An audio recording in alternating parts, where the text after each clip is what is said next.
Bonjour. Phébé. Voilà une femme à l'esprit d'initiative qui a toute la confiance de Paul, soi-disant misogyne. Mariée, veuve, célibataire, nous l'ignorons.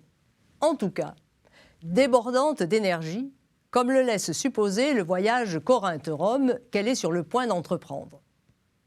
Il lui en fallait aussi du courage pour tenir ferme dans la foi au Dieu unique, dans ce port de Corinthe qui vibrait à la seule évocation de ces nouveaux dieux venus d'Orient, disputer la place à Poséidon, Isis et Aphrodite et aux multiples dieux locaux.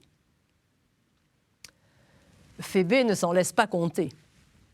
Comme Lydie à Philippe, elle bénéficie de droits économiques et civils qui lui permettent de gérer son entreprise d'export-import.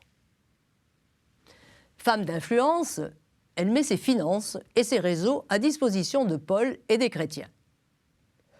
Toutefois, ses relations à Paul ne se réduisent ni aux subsides financiers qu'elle lui octroie, ni à un partage quelconque des tâches.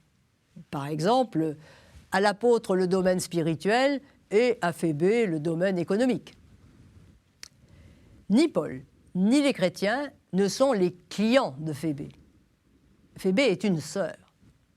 En l'appelant ainsi, Paul renverse d'emblée le rapport de verticalité qui régit la société et rappelle la fraternité instaurée par le Christ entre tous, y compris avec les femmes. Année 55. La voilà en partance pour Rome pour un énième aller-retour. Paul la charge à cette occasion de préparer depuis Rome le voyage qu'il veut faire en Espagne. Il lui remet la lettre destinée aux chrétiens de la ville, avec un grand V, l'ours. Quelle confiance manifestée par Paul à son égard!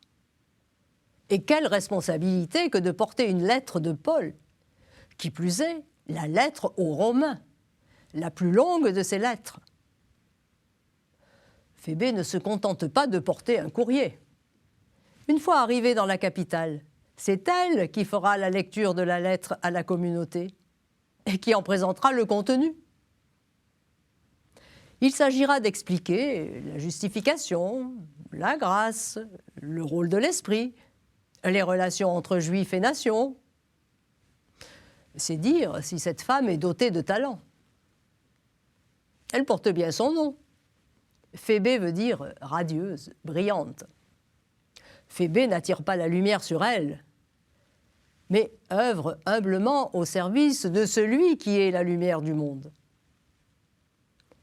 Phébé, femme d'affaires, diacre de la communauté de Sancré, hôte et ambassadrice éminente de Paul. Que de titres! De quoi faire rêver les plus farouches militants de la féminisation de l'Église. À bientôt!